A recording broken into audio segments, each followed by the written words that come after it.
180 this Friday night across the country. Thank you so much for watching us, and very much the text messages, which are going absolutely crazy tonight. Plenty of people like the idea of banning the swimsuits, or in fact just making them compulsory all the time. Because seriously, obviously, it seems to be working. A whole bunch of people also commenting on our celebrities on Twitter, saying that as soon as you start leading with your chin, you can't be offended when somebody takes a swipe at it. Obviously, more details as that all comes through. 0409 180 140 is our text message here. I quickly want to show you a piece of footage, frankly, because I can. It is a 7-year-old kid in the US. He decided to, well, just start driving a car. Obviously, it's not something you should be doing. The reason he decided to go on a long, lengthy police chase, because he wanted to avoid going to church. Now, I do remember the lengths that I went to, but they mostly involved pretending I was asleep. But this kid, obviously, as you can see, keeps going, and then, when eventually he gets out, he runs as fast as he can. And I love the police officer going, I'm not going to be able to compete with a 7-year-old who really doesn't want to get caught. Let's turn to one of the other stories of the week. Carmichael Hunter, of course, has made the move from rugby league over to the AFL. John, I know you're a fan of both games, more so the Sydney Swans and the AFL. It's one hell of a change. He's doing it for an awful lot of money. And Paul Roos writes in one of the papers today, as the Sydney coach, of course, that he wouldn't be paying him even $100,000. Well, I mean, it's an interesting challenge for the AFL to have to deal with somebody who hasn't proven themselves at the elite level of the sport.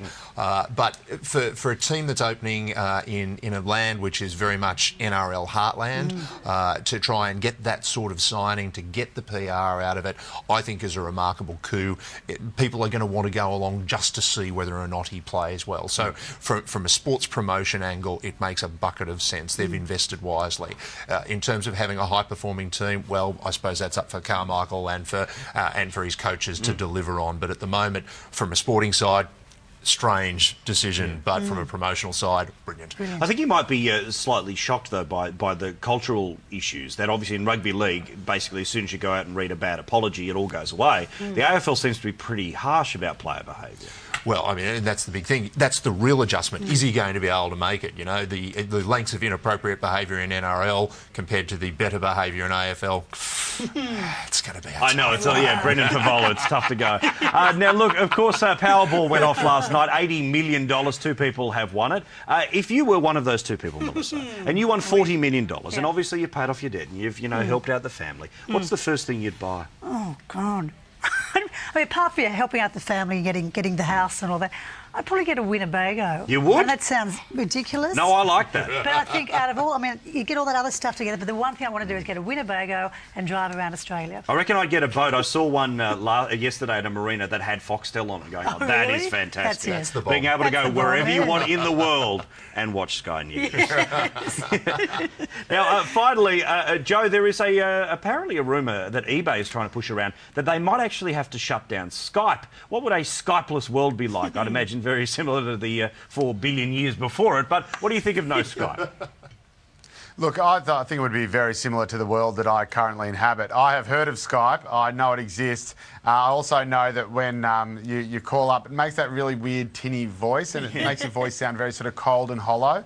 And I suspect that a lot of people have broken up as a result of that. And I think once Skype goes, we're going to see a lot more longer-lasting, happier relationships. Yeah. The thing that I love about Skype is that it's a fantastic bit of technology, but it turns you right back to remember when the first time somebody in your family made an international phone call and everyone was very proud that this was happening, and your mum sits there being very excited that she's talking to you on Skype while looking for some reason right in the corner, like right away. So you're over here, and it's very weird, and everyone's moved. It's a great bit of technology, but it can be quite awkward. All right, guys, let's go winners and losers of the week. Melissa, okay, winner, I think the dog. Is it Muffy, the dog that was lost for 9 years?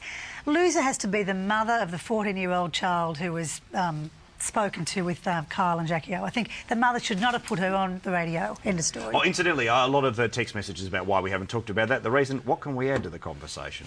John? Fair call. The winner, Mark Arbid, for the most sensational press conference to be held this month, and for his winning ways, as recognised by the PM. Loser, I've got to go with Kyle Sandilands. All right, winners and losers. Joe, is it a trifecta?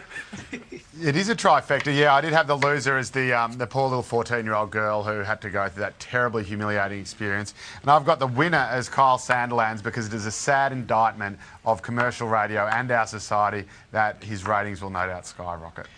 I've got to say that I reckon the winner of the week is none other than Chaz Licciardello. He put his body on the line big time for the Chaser. He has for the past few years, and despite all the criticism, we all tuned in. I'm glad they went out winners numbers-wise, but to actually put half of his body through the punish that he has, it is pretty incredible. My loser of the week would be Jamie Neal's dad, who is now claiming that his son has stolen from him. However, I would like to leave you with this. I don't know if we're winners or losers, but we're all aware of Snuggies. Well, there's a new version of it.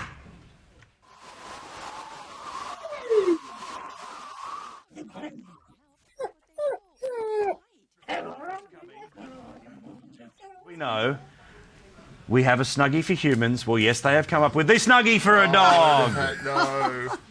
Now, this will sell just as many as the other ones. They came in the normal colours as well, and I've seen Snuggie ads here on Sky News, so I won't hit too hard. No. That's the world we live in. We have Snuggies for dogs. John Wynn and Melissa Hoyer and Joe Hildebrand, thank you so much. Thank you so much for watching. I'm Paul Murray. See you this time next week on Sky News.